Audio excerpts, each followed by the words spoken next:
Archangel Chronicles 3, Chapter 2, Gerasenes, by Raymond Collotti, 2026, all rights reserved.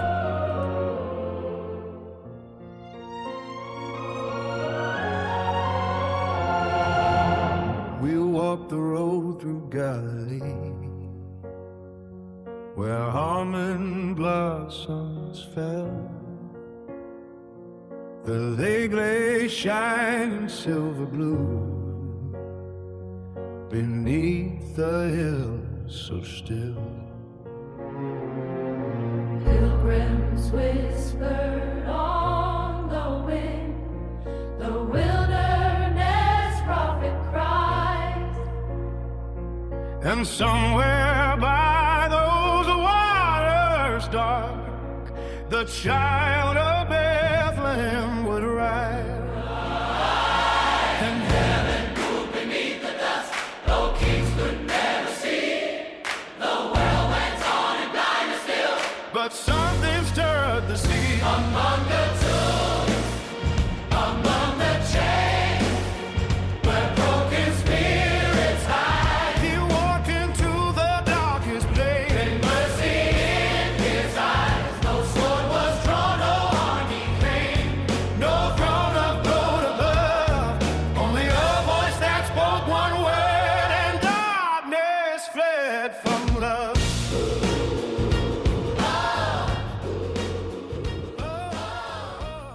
The road northward wound like a pale ribbon through the hills of Galilee. Spring had begun its quiet return to the land. Wildflowers spread among the grasses in scattered patches of crimson and gold, and almond blossoms drifted like pale snow upon the wind. The rains had passed only days before, leaving the earth dark and fragrant beneath the morning sun. Sophia rode slightly ahead upon a small gray donkey, her hood drawn back now beneath the growing warmth of the day. Time had touched her gently. Silver threaded faintly through the golden waves of her hair, although her eyes remained unchanged, watchful, luminous, carrying the same depth that had once looked upon the stars above Bethlehem. Behind her walked Adam. He was still dressed in his monk's robes, which fit this time and place very well. He carried a traveler's staff, polished smooth by years of wandering. Dust clung to the hem of his weathered garb. His beard had gone almost entirely silver now, and the deep lines upon his face spoke not merely of age, but of roads, grief, endurance, and long silences kept beneath unfamiliar skies. A mule followed behind him, laden with bundles wrapped carefully in oilcloth and leather, scrolls, manuscripts, histories, fragments of memory carried across deserts and kingdoms. For a long time, neither spoke. The hills rose gently around them now, green with vineyards and olive groves. Shepherd boys called to one another across distant slopes. Somewhere nearby came the rhythmic knocking of carpenters shaping cedar beams. The sound lingered strangely in Adam's thoughts. Galilee. After all these years of roaming across the edges of the world, here he was now in the very center, Galilee. Sophia slowed her donkey beside a ridge where the land suddenly opened before them. Below, the great lake called the Sea of Galilee shimmered beneath the noon light like polished silver. Fishing boats drifted upon its waters.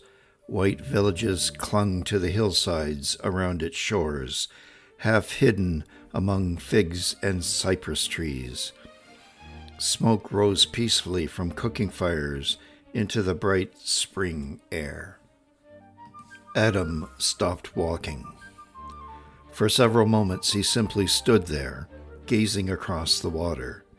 Sophia watched him gently. "It is smaller than I thought," Adam said at last. A faint smile touched her lips. "No," she answered softly, "only nearer." The wind stirred gently through the grass. Far below them, along the lakeshore road, travelers moved in small groups toward the south.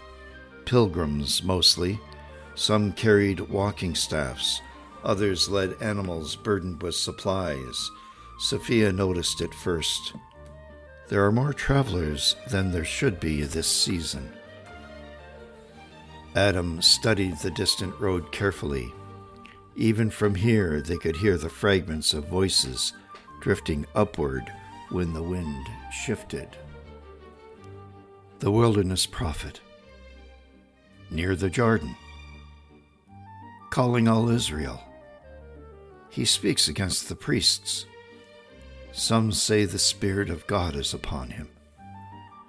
Other groups walked by.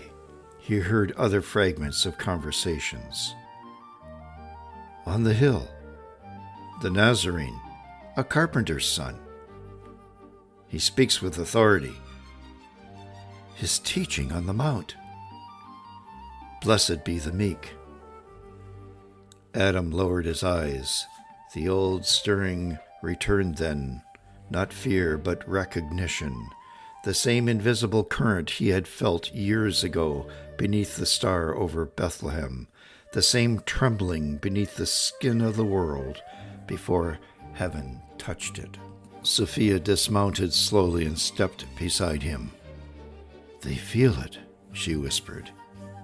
"Yes, but they do not yet understand what they are feeling." Adam's gaze remained fixed upon the distant waters. "No," he murmured, "neither do the kings." Below them, children ran laughing along the shoreline near a cluster of fishing boats. Women washed garments beside the reeds. An old fisherman repaired torn nets beneath the shade of a fig tree. Ordinary life, ordinary people, and somewhere among these hills walked the child they had once crossed the world to protect. No longer a child. Adam closed his eyes briefly. He remembered the cave at Bethlehem, Mary's exhausted smile, Joseph standing guard beside the entrance, the infant sleeping beneath rough wool blankets while angels trembled unseen above the earth. He remembered Egypt, the long exile, the hidden years, and now. Sophia seemed to sense his thoughts. He played somewhere within these hills while empires forgot themselves, Adam said quietly. Sophia looked out across the lake, her expression touched both with sorrow and wonder. And heaven waited. For a long moment they stood together in silence. Then Sophia tilted her head slightly, listening. From further down the road came the sound of singing, not joyful singing, but pilgrim songs, with voices weary from travel, yet filled with expectation. The words drifted faintly upon the wind. Prepare the way of the Lord." Adam opened his eyes again. The world was beginning to move. Adam and Sophia continued down the road to the water's edge. The path descended gradually from the hills toward the northern shore of the lake. As Adam and Sophia drew nearer the water, the sounds of Galilee gathered round them. Gulls crying overhead, ropes creaking against wooden posts, the slap of small waves upon stone, men shouting to one another as nets were hauled ashore, heavy with silver fish.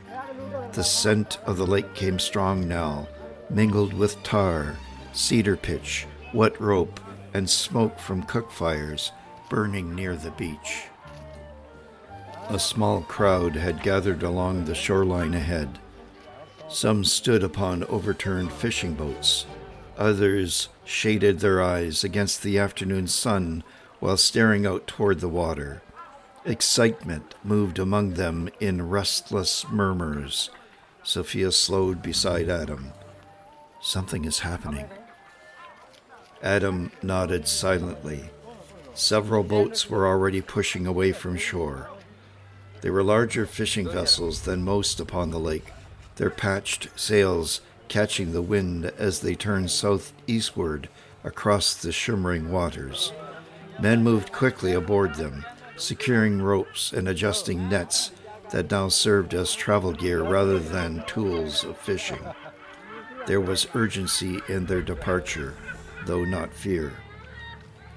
One vessel passed close enough to shore for Adam to make out the faces aboard. Fishermen mostly, but not only fishermen. There were younger men too, rough-clothed and travel-worn.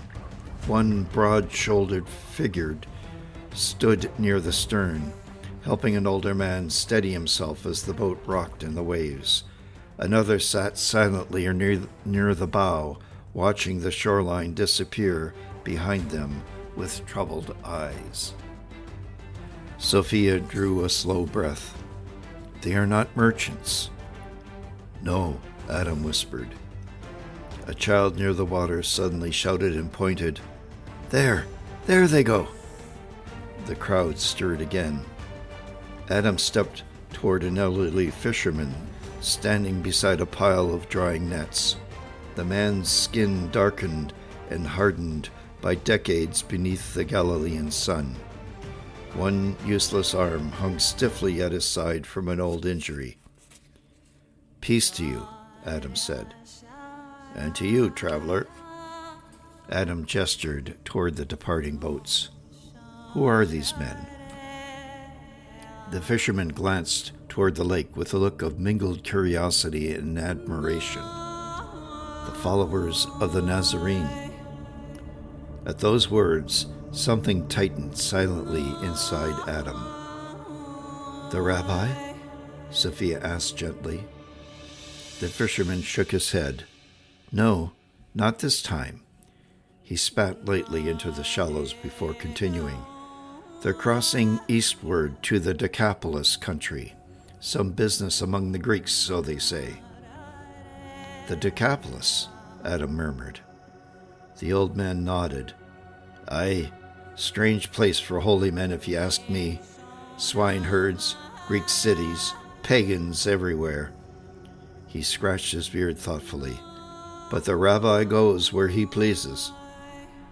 Sophia watched the boats carefully. And he is not with them? The fisherman glanced toward her. No, he remained behind. A faint smile crossed his weathered face, though he say he will meet them from there. Adam's eyes narrowed slightly. Meet them there. The words stirred uneasily within him. Across the lake, the boats have become smaller now, dark shapes gliding across fields of reflected light toward the distant eastern shores where hazy hills rose beyond the water. The crowd along the shore slowly began dispersing, but Adam remained still. His gaze had drifted further north along the beach. There, walking alone near the water's edge, some distance away, was a solitary figure. At first, there seemed nothing unremarkable about the man, a traveler only, barefoot and simply clothed, head uncovered beneath the sun. He walked slowly beside the waves where the water touched the shore, as though deep in thought. Then the figure paused. Even at this distance, Adam felt it instantly. Not power, but presence. The air itself seemed to grow strangely still around him. Sophia saw him at the same moment. Adam felt her hand tighten slightly upon his arm. The solitary man turned then, looking out across the lake toward the disappearing boats. The wind stirred his dark hair and the folds of his robe, and though neither Adam nor Sophia could yet see his face clearly from this distance, both of them knew. The child of Bethlehem stood before them now as a man. Neither moved, neither spoke. For one suspended heartbeat, the years between Bethlehem and this shore seemed to vanish entirely, and Jesus began walking again along the water's edge toward the north, alone beneath the widening sky of Galilee. I know where he's going. We must hurry, but we should have just enough time to get there before they do. How do we get there? Asked Sophia. We follow this road along the water's edge, said Adam. He looked, raised his hand, and caressed her face. This will not be easy, my love. There will be a storm, but we must walk through it. Prepare yourself.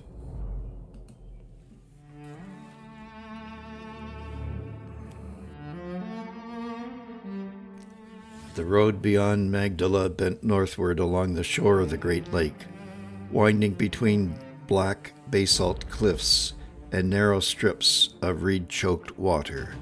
By mid-afternoon, the sky had darkened with unnatural speed. What had begun as pale veils of cloud gathering over the eastern heights became a bruised ceiling rolling down from the Golan like an invading army. Adam felt it first in the wind. It came in strange breaths, warm at first, then suddenly cold enough to raise gooseflesh across his arms. The reeds hissed violently along the shore. Far out upon the waters of Galilee, the surface darkened from a silver blue to iron gray. Sophia drew her cloak tighter around herself and looked eastward toward the Decapolis road. That is no ordinary storm, she said quietly. Adam nodded. The lake is trapped between mountains. Theron once told me the winds descend here without warning, but there's also more. This is meant to dissuade us. But even as he spoke, the first blast struck them. It came roaring through the ravines with the force of a living thing. Dust and grit exploded across the road. Sophia staggered sideways, nearly losing her footing on the loose stones. Adam caught her arm before she fell. Above them, the clouds churned in layers upon layers, black upon green black, twisting like smoke from a furnace. Lightning flashed deep within them, yet without touching the earth, illuminating vast towers of cloud that seemed to climb into heaven itself. Then came the thunder, not a crack, but a rolling concussion that shook the cliffs around them. The fishermen along the shore were already fleeing inland, dragging nets and shouting warnings to one another. Small boats raced desperately towards coves and inlets before the waves overtook them. Adam and Sophia pressed outward along the narrow road. The wind became almost impossible to walk against. Sophia lowered her head, her golden hair whipping loose beneath her hood. Rain began, not gently but all at once, as though some invisible gate in the heavens had burst apart. Within moments, they were drenched. The storm consumed the world. Rain hammered the earth so fiercely the road became a torrent beneath their feet. Water cascaded down the cliffside in sudden white streams. Lightning split the sky above the lake, jagged and blinding, followed instantly by thunder that crashed like falling mountains. The Sea of Galilee vanished beneath chaos. Waves reared upward in the darkness, white-crested and violent, smashing against the rocky shoreline. Adam glimpsed a fishing vessel far offshore, rising nearly vertical upon a swell before disappearing behind walls of rain. Sophia clung to him as another blast of wind tore down from the eastern heights. "It feels alive," she shouted above the roar. Adam could barely hear her. The storm felt stranger than anything in his experience. Not merely violent, but a presence, a watching. Lightning burst again across the heavens, illuminating the eastern cliffs of the Decapolis in ghostly white. For the briefest moment, Adam thought he saw shapes standing upon the heights, dark figures unmoving amid the storm. Then the darkness swallowed them again. Adam felt the Cairo metal around his neck. It was hot and vibrating. Adam felt the approach of a well-known enemy, one that he had come to face within the passage through the mountains above Texila so many years ago. Sophia saw his expression. "What is it?" "Nothing," he said, though his voice lacked conviction. They struggled onward around a bend where the road climbed higher above the water. Rain stung their faces like thrown gravel now. Thunder rolled continuously across the heavens without pause. Then, through the storm, came another sound. Voices. At first Adam thought it was only the wind screaming through the rocks, but Sophia heard it too. Human cries, faint, desperate. Ahead, half obscured by rain and darkness, a wagon had overturned near the edge of the road where the mud had collapsed beneath it. One wheel hung over the drop toward the shoreline below, while two mules screamed in terror, tangled in a shattered harness. A family huddled beside the wreckage, a man, an older woman, and two children clinging to one another in panic. Without hesitation, Adam plunged toward them through the rain. The storm raged around them like the fury of creation itself. He reached the wagon just as another surge of mud slid beneath its broken wheel. "Get back from the edge," he shouted. The man looked up wildly through the rain. He was broad-shouldered, but panic-stricken, soaked to the bone, struggling uselessly with the tangled harness straps around the mules. "My son is trapped," he cried. Only then did Adam see the small hand protruding from beneath the collapsed side of the wagon. Sophia was already moving. She dropped to her knees in the mud beside the wreck, heedless of the rain hammering on her shoulders. The overturned cart had split against the rocks, spilling baskets, cloth bundles, and clay jars into the torrent washing down the road. Inside, pinned beneath a timber beam, lay a boy of perhaps 10 years old. His face was white with terror. "Do not move," Sophia said softly, though the storm nearly swallowed her voice. "We are here." The older woman, likely the boy's grandmother, was weeping openly now, clutching the younger child against her chest, while lightning flashed above them in savage bursts. Adam seized the broken beam and tried to lift it. It did not move. The wagon groaned alarmingly as the earth shifted again beneath one wheel. Another few inches and the entire wreck would tumble down the embankment towards the raging waters of the Sea of Galilee far below.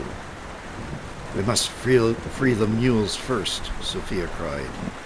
Adam understood instantly. The terrified animals were pulling against the broken harness in opposite directions, dragging the wagon closer to collapse with every panicked movement. He fought his way towards them through the rain. One mule lashed out violently as he approached. Adam barely avoided the kick. Mud soaked his legs to the knees now, the storm water rushing around them like a river. "Easy," he muttered, grasping the animal's bridle. He steadied the mule with both hands, speaking low against the roar of the wind and thunder, until the animal's madness lessened it just enough for him to cut through the tangled leather straps with a knife at his belt. The second mule broke free moments later and bolted screaming into the rain. Immediately, the wagon shifted again. Sophia reached for the trapped boy. "Can you move your arm?" The child cried out, "No." Adam returned, chest heaving. Together they lifted the broken beam. Muscles burned through Adam's shoulders as the soaked timber finally rose an inch, then another. "Now," he shouted.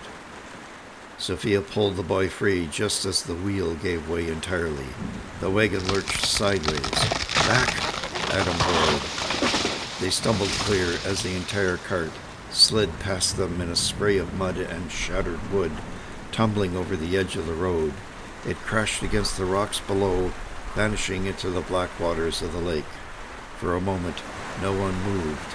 Only the storm remained. The rescued boy clung to Sophia, trembling violently. His arm hung awkwardly, likely broken but alive. The older woman fell to her knees in the mud, sobbing prayers of gratitude. The father stared at Adam in stunned silence. "You saved him," he whispered. Adam shook his head, rain streaming down his face. "We were fortunate." But even as he said the words, lightning exploded across the sky once more, closer now, impossibly close. The flash illuminated the heights above the road, and this time Adam saw the figures clearly. 3 shapes standing motionless upon the ridge, watching. Their dark cloaks snapped violently in the wind like crows' wings, yet they did not move or shield themselves from the storm. One appeared to be unnaturally tall, carrying something like a staff or spear. Adam heard the words, "You are all alone here." "No," said Adam under his breath. "He knows who is coming." Another crack of thunder and lightning close by split the air. He felt it in his chest. Sophia saw them too. Her grip tightened on the boy's shoulder. The thunder came a heartbeat later, deafening enough to shake the earth beneath their feet. When the darkness returned, the ridge was empty again.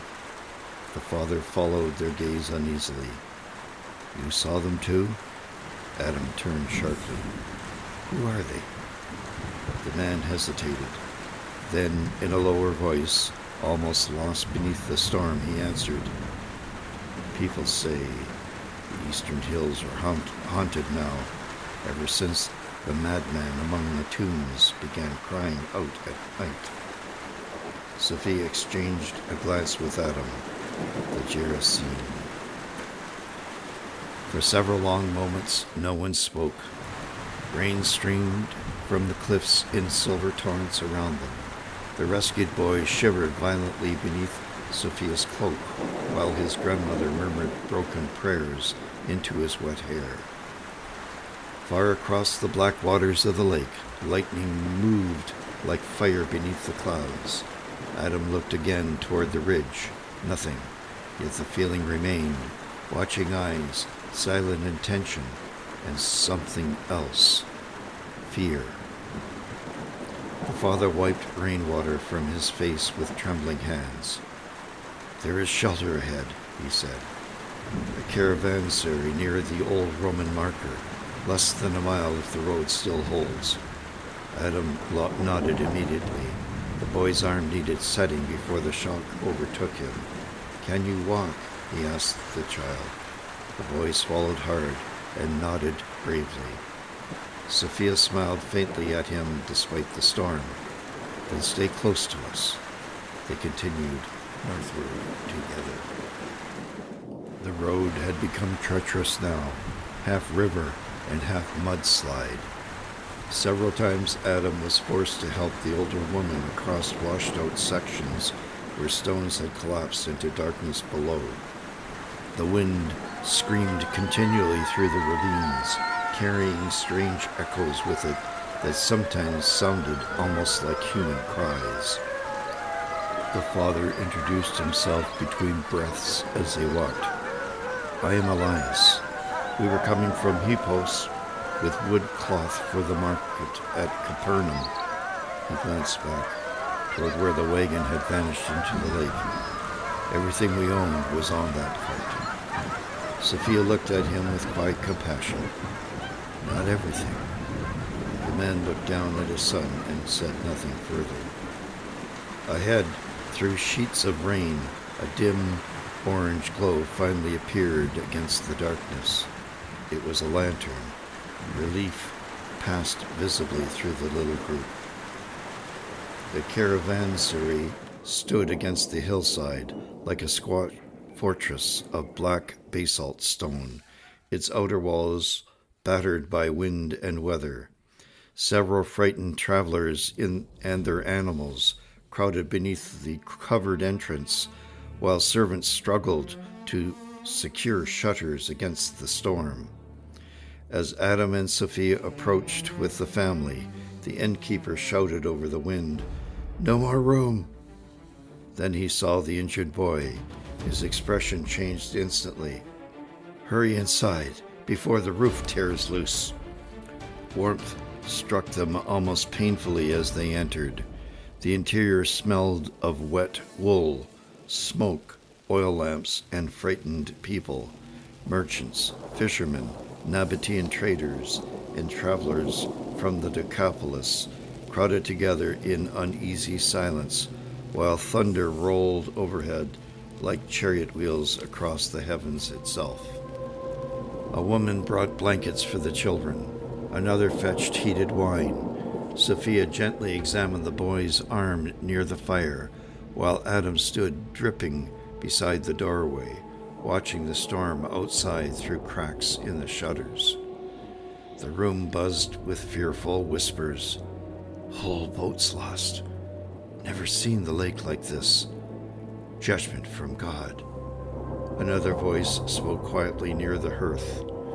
"They say the Nazarene crossed the water this morning." Adam turned. The speaker was an elderly Greek merchant wrapped in a dark blue cloak. His weathered face flickered orange in the firelight. Several others nearby immediately crossed themselves or muttered protective prayers. "The rabbi from Galilee?" someone asked. The old man nodded grimly. "He went east, toward the country of the Gerasenes." At this, an uneasy silence spread through the room. Even the innkeeper stopped speaking. Sophia looked up slowly from the boy's arm. A fisherman near the wall spat into the rushes on the floor. "No holy man should go near that place." Another man muttered, "The dead walk there." "The possessed one still lives among the tombs," said the Greek merchant. "My cousin saw him only days ago, naked, covered in chains, screaming at nothing." A woman nearby clutched an amulet around her neck. "They say spirits speak through him." Outside, lightning split the darkness again, and in its brief white glare, Adam saw something moving beyond the courtyard gate, a tall figure, standing motionless in the storm, wrapped in black and watching the inn. Adam's breath caught. Then the light vanished. He stepped toward the door immediately. Sophia rose at once. "Adam!" "I saw someone." The innkeeper hurried forward, suddenly alarmed. "Do not go outside." But Adam was already lifting the heavy wooden bar from the door. Thunder shook the building as the wind burst inward the moment he opened it. Rain lashed his face. The courtyard beyond stood empty beneath the storm. No figure, no movement, only wildly snapping ropes, terrified animals, and sheets of rain driven sideways by the gale. Yet something disturbed the mud near the gate. Large, bare human footprints leading away towards the eastern road, towards the tombs.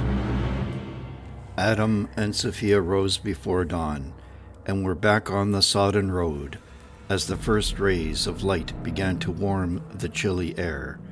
The eastern shore of the lake felt unlike Galilee. The farther Adam and Sophia traveled from the fishing villages and olive groves of the western coast, the harsher the land became. The hills rose barren and scarred above the water, broken by cliffs honeycombed with ancient tombs. Dry wind hissed through thorn brushes and loose stone. Even the sunlight seemed harder here.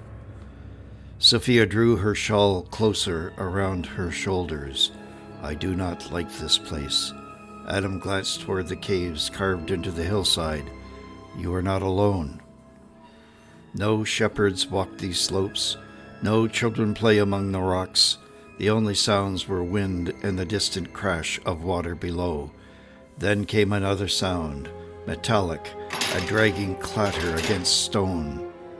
Sophia stopped instantly. From the shadows between the tombs, a figure emerged. At first he seemed hardly human. He was gaunt beyond reason, his skin gray with dirt and old scars. Tangled hair hung over his face and shoulders like matted animal fur. Broken lengths of chain dangled from his wrists and ankles, clinking softly as he moved. Flesh wounds crossed his arms where he had torn at himself upon the rocks, but it was his eyes that struck Sophia hardest. This was not madness, but torment. The man stared at them from perhaps 20 paces away, breathing hard like a cornered beast. Sophia instinctively stepped behind Adam. The demoniac tilted his head unnaturally. Then he laughed. It was a terrible sound, half sob, half mockery. You should not have come here, he rasped. His voice seemed layered somehow, as though another voice strained beneath his own. Adam held his ground carefully. We mean no harm to the one you possess. The man's expression twisted violently. Harm, he snarled. Harm came long ago.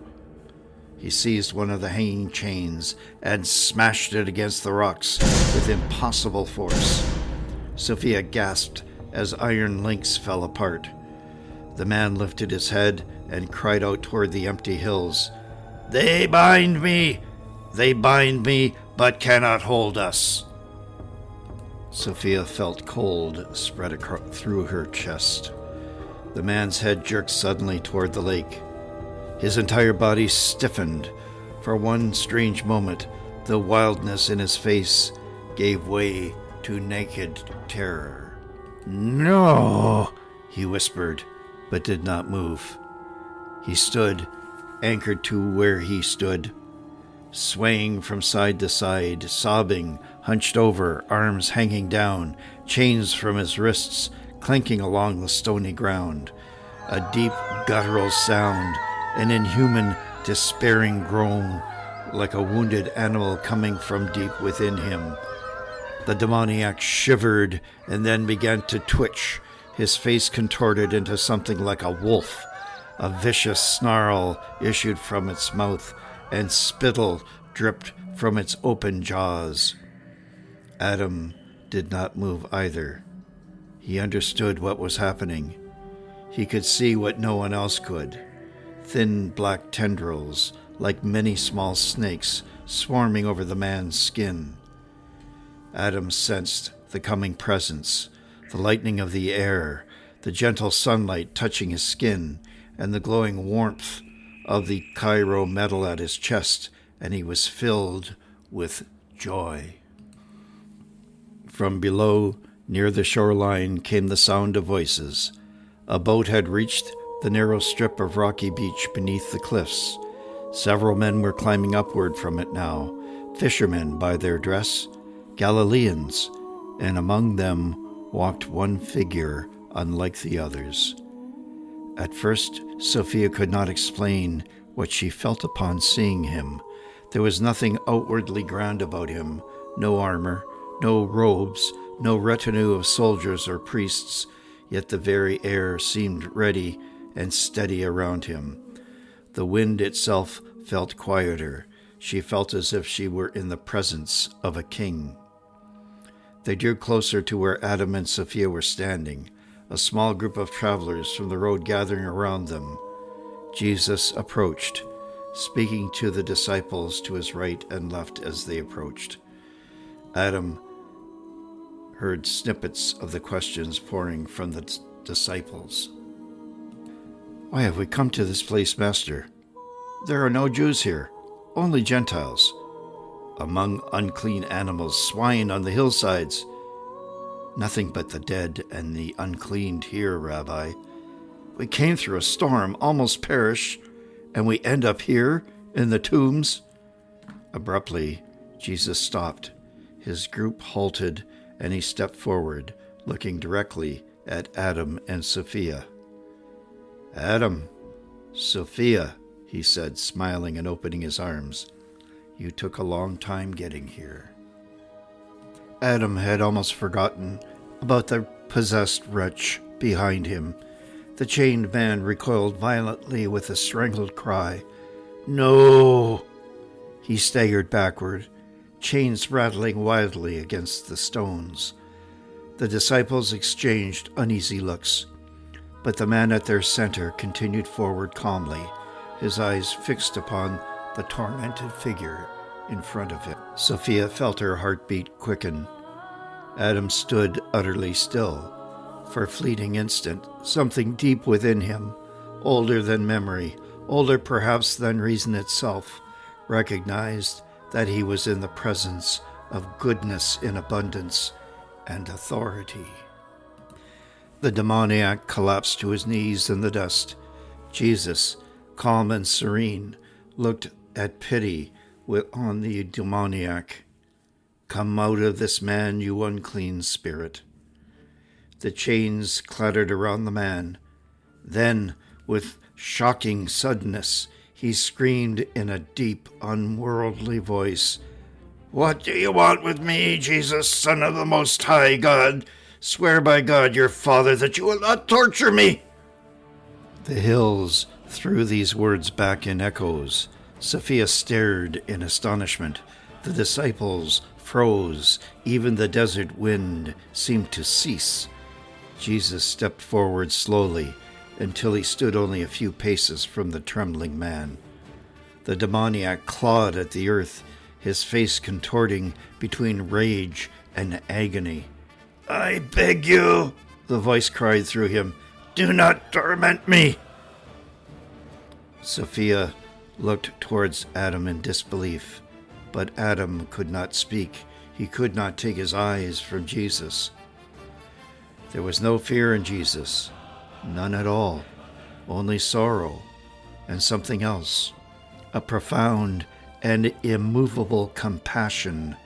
Jesus regarded the broken man before him as though he saw not only what he had become, but what he had once been before darkness entered him.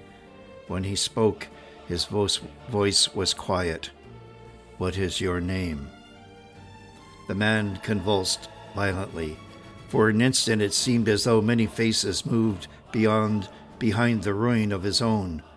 Then came the answer, "Legion." A long shudder passed through the hills. "For we are many." Behind Jesus, the disciples shifted uneasily. Sophia saw one grip the handle of a knife at his belt before another stopped him with a glance. Farther up the slope, beyond the tombs, a vast herd of swine, thousands of them, rooted among the rocks under the watch of a distant herdsman. The demoniac's breathing became ragged. Then suddenly, all the fury seemed to collapse inward into desperate pleading. "Do not send us back to the abyss. Let us go into the swine." Sophia looked toward Jesus. The light was lowering now behind him, the lake burning gold below the cliffs.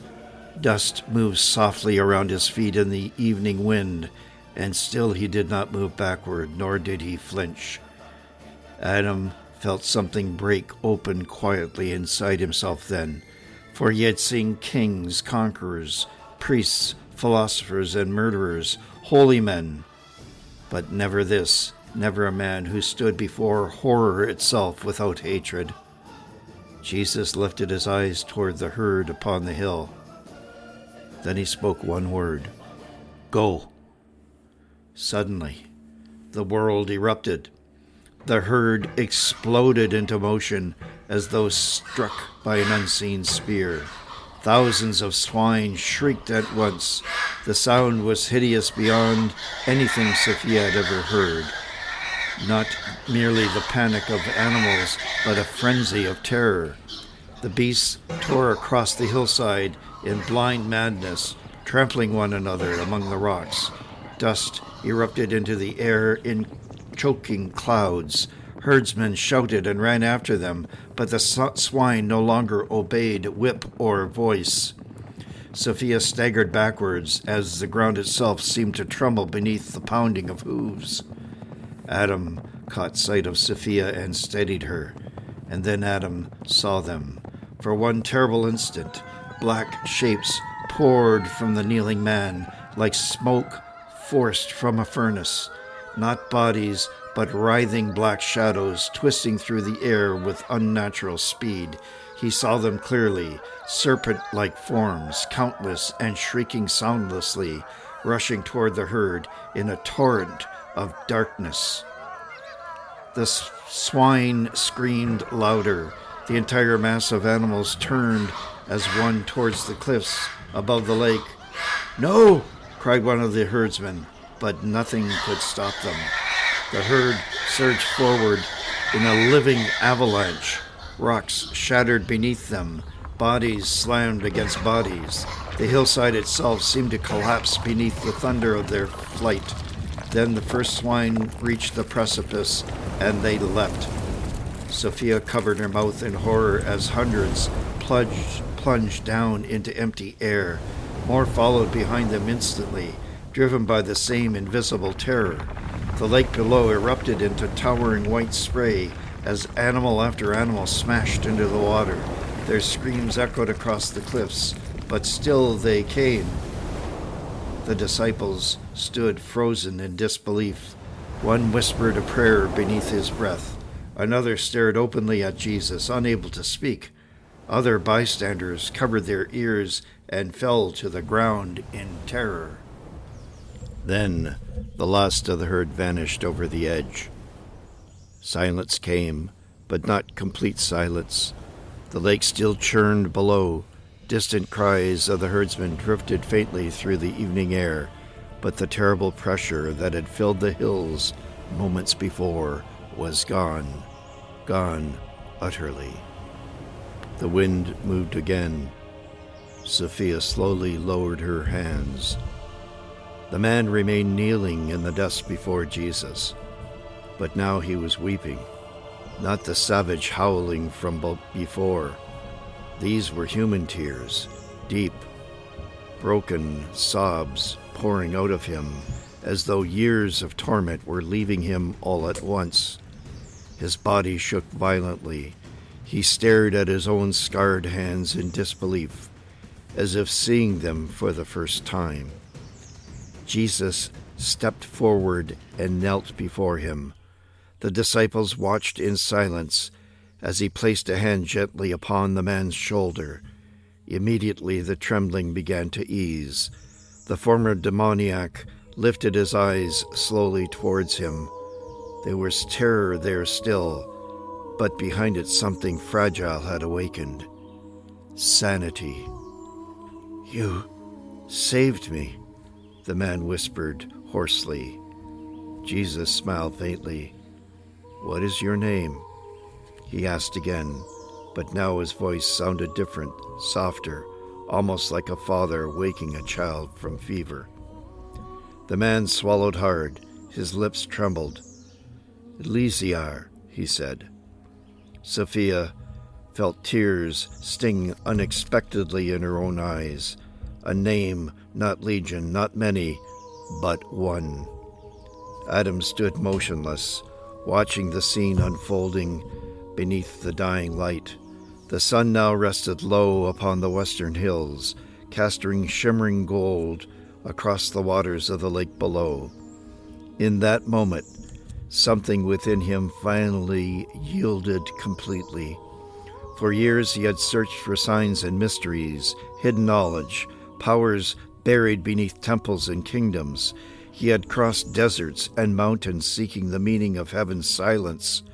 Yet here, upon a Gentile hillside, among tombs and swine and shattered chains, he had found his answer, not power, not conquest, but mercy. Adam and Sophia with the same warmth as before, as though nothing extraordinary at all had happened.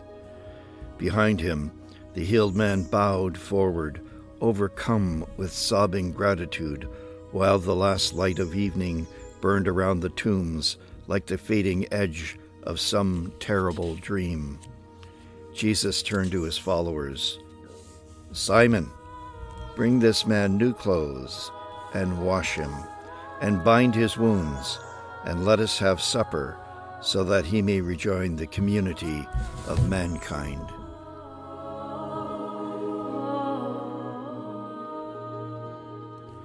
The first of the herdsmen reached the tombs, breathless and wild-eyed. "There," shouted one, pointing down toward the lake below, where the bloated carcasses now floated among the darkening waters. "Look what he has done!" Others came running behind them from nearby settlements scattered across the hills. Farmers, traders, laborers. Some carried staffs or knives, though none seemed eager to come too near. Word had spread quickly through the countryside, and now men and women gathered cautiously among the rocks overlooking the tombs. Sophia watched their faces as they arrived. She saw not wonder, nor gratitude, but fear. The healed man, Eleazar, still sat near Jesus now, wrapped in one of the disciples' cloaks. His hair had been cut roughly away from his face, and though scars still marked his body, his eyes were clear for the first time. He looked almost ashamed beneath the stare of the crowd. Murmurs rippled through the villagers as they recognized him. "It is truly him, Eleazar. He lived among the tombs. He broke chains. A demon lived in him." But their amazement quickly darkened as more herdsmen arrived from the shore, shouting over one another. "The swine are dead! All of them! 2,000 at least!" A thick-set man with graying beard forced his way forward to the front of the crowd. His robes were finer than the others. Rings gleamed upon his fingers. He looked from Eleazar down to the lake and finally fixed his eyes upon Jesus. "You," he said, holding hand toward the cliffs. "You destroyed them." Jesus regarded him calmly, but did not answer. The man's voice rose louder. "Do you know what you have done? Those animals fed our families. Entire households depended upon them." Others began shouting now. "You come here bringing curses. Sorcery! You command demons. Are you one of the gods come here to torment us? No prophet of your God destroys men's livelihoods." Sophia felt anger stir within her chest. She turned in disbelief toward the crowd. "You would rather that man remain possessed?" she demanded, pointing toward Eleazar. Several avoided her gaze, but the thick-set man answered coldly. "One madman among the tombs was of no concern to ours." Eleazar lowered his head as though struck. Adam tensed, his face grim. The man continued, emboldened now by the muttering crowd behind him. "But this," he gestured furiously toward the lake, "this touches every man and every family in these hills." Jesus looked slowly across the gathered faces. The evening wind stirred his garments softly. The gold light had faded now into deepening crimson over the water below. "When he cried among the tombs," Jesus said quietly, "did none of you hear him?" No one answered. when he tore his flesh with stones, when he was bound with chains like an animal, did none of you have pity?" The villagers shifted uneasily. One woman looked away. Another man muttered defensively. No one could help him. "But you learned to live with him," Jesus said. His voice was not loud, yet every word seemed to strike with unbearable clarity. "You made peace with the darkness because it cost you nothing." The silence deepened. Jesus looked toward the waters below where the carcasses drifted upon the dark surface of the lake. "And now," he said, "you will mourn more for swine than for a son of your own people." The words fell like judgment. Sophia saw the crowd recoil inwardly. Some looked ashamed, others hardened immediately, their fear turning to resentment. The thick-set man's face darkened. "Leave this place," he said flatly. One of the disciples stepped forward angrily, but Jesus raised a hand slightly and the man stopped. The villager pointed toward the shore below. "Take your companions and go. Whatever power you carry, we want none of it here." Murmurs of agreement spread quickly now. "Yes, leave us. We do not want trouble. Go back across the lake." Sophia stared at them in astonishment.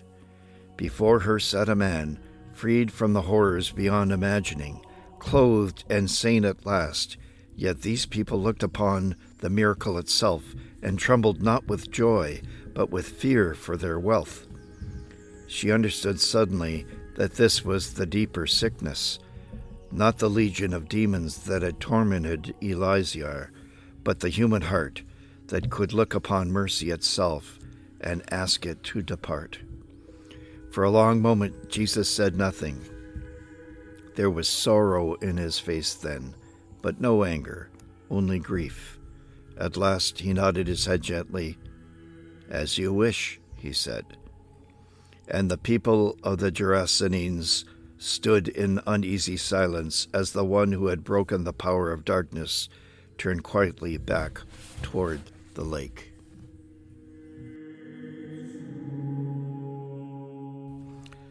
The crowd parted uneasily as Jesus began walking back toward the narrow path leading down to the shore.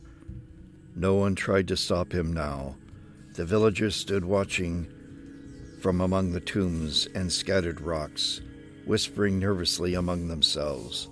Some still glanced toward the lake where the bodies of the swine drifted in the failing light.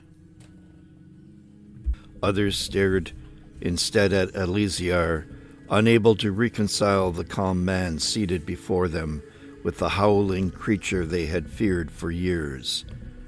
The disciples gathered around Jesus as he descended toward the beach below. A few muttered bitterly under their breath. "We crossed a storm to save them," one said quietly, "and they drive us away." Another shook his head. They feared the demons less than him. Adam walked silently beside Sophia, behind the others. He could still feel the strange weight of the encounter pressing upon his soul. The world itself no longer seemed quite the same to him.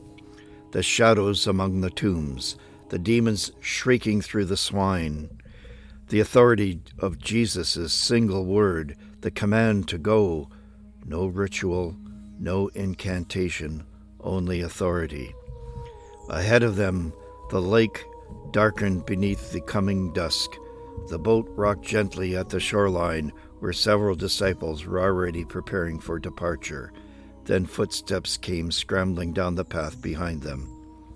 "Eleazar!" someone shouted. The healed man stumbled after them breathlessly, clutching the borrowed cloak tightly around himself. His face was wet with tears, though now they seemed tears of desperation rather than torment. When he reached Jesus, he fell to his knees in the sand. "Rabbi," his voice broke, "please, let me come with you." The shoreline fell silent. Sophia held her breath. She understood the terror beneath the man's plea. After years imprisoned in darkness, how could he remain here among those who had abandoned him? How could he stay among the people who feared him still? Eleazar looked upward with pleading eyes. "Do not leave me here." Jesus regarded him with profound tenderness. Then slowly he knelt before the man. "Eleazar," he said softly, "go home." The man stared at him in confusion. "Go to your people. Tell them what the Lord has done for you. Tell them of the mercy shown to you." Eleazar's face trembled. "But they fear me." "They feared you because they believed you lost," Jesus replied. "Now let them see you restored." For a long moment the man could not speak. Then he bowed his head and began to weep quietly again, though now there was peace within the tears. Jesus placed a hand upon his shoulder one final time before rising. "You were chained among the dead," he said. "Now live among the living." Eleazar pressed his face to the sand in gratitude. The disciples began boarding the boat as darkness spread fully across the eastern hills. One by one, they climbed aboard carrying lanterns, baskets, cloaks, and fishing gear.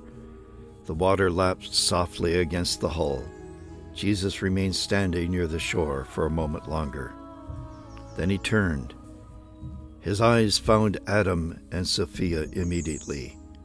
There was warmth there again, and that strange familiarity that unsettled Sophia more deeply than she could explain. "Well," he said gently, almost smiling, "are you coming?" Sophia blinked in surprise. "With you? Across the lake?" Jesus laughed softly. "You have already crossed half the world to get here. Another crossing will not hurt you." A few of the others smiled faintly, despite the heaviness of the evening. Adam stood motionless. For an instant, the old instincts within him rose again: caution, wandering, the habit of remaining apart. All of his life he had walked beside kings and mystics without belonging to any of them. But now, standing upon that darkening shore, he realized with a sudden clarity that every road he had ever traveled had been leading him here, not to a place, but to a person. Sophia looked at him quietly. Adam lowered his eyes briefly, almost overwhelmed by the humility rising within him. Then he looked back toward Jesus. "If you will have us," he said. Jesus smiled fully then, and the weariness of the day itself seemed lighter. "I already do."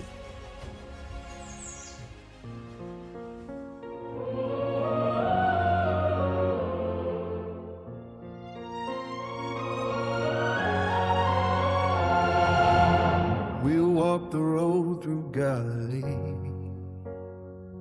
where almond blossoms fell. The lake lay shining silver blue beneath the hills so still.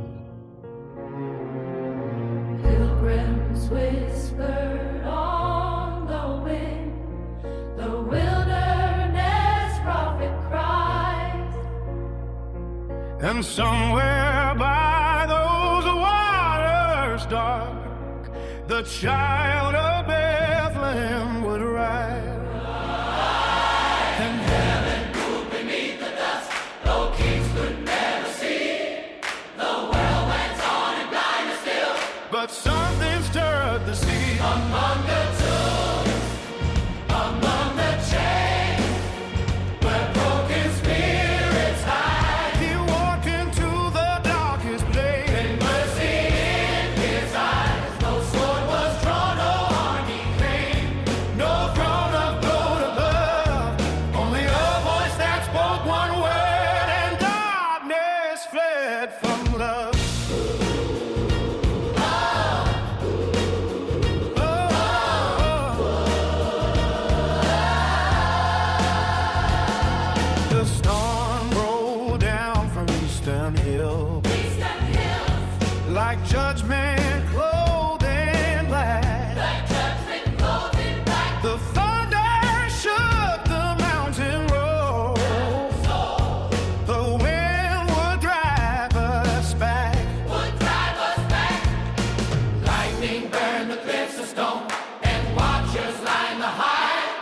but still we walk beside the lake toward the coming light. Through the rain we heard the cry of souls the wolf of God. The wounded lost, abandoned one, to mercy still that soul. Among the tombs, among the chains, where broken spirits hide, he walked into the darkest place with mercy in his eyes. No curse he spoke, no hatred burned, no fear could make him flee. Only a word come out of him and captive hearts were free. The shadows cried his name in fear. The swine ran mad beneath the sky. The abyss itself drew near. And Adam saw the darkness break. Big smoke before the dawn. For all the roads he wandered led to this forgotten shore. The people stood upon the hills and counted up their loss. More grief for swine cast in the sea than one so freed from chains. Leave this place to fearful crime. We want no trouble here. Yet still he turned with sorrowed eyes, not anger, not severe. Among the tombs, among the chain, where every exile falls, he came to seek the shattered one, who crying in the dark. No crown he wore but suffering, no power born of might, only the mercy of the one who walks into the night and finds the shore at close of day. He turned aside, see you cross the world to follow me. Now come across with me, and every road through dust and storm, grief and wandering, he had led at last to Galilee, and loves to without fear. Music for Archangel Chronicles 3, Chapter 2, Gerasenes. Among the Tombs, words by Raymond Collodi, music and voices by Marika A.I. At the Shores of Galilee by Raymond Collodi, music by Marika A.I. Storm at the Tombs, music by Marika A.I. Jesus Casts Out the Demons, music by Marika A.I. The following from Epidemic Sound: A Hero Will Know by Bonnie Grace. Chant of the Moors by Flu. Demon Night by Farrell Wooten. Monsters Are Real by Dream Cave. Ethos by Johannes Borloff. Vatican Mystery by Trailerworks. Kyrie by Silver Maple. From ED Records, Legends, and Save the World. Archangel Chronicles 3, 2026. Copyright by Raymond Collodi. All rights reserved.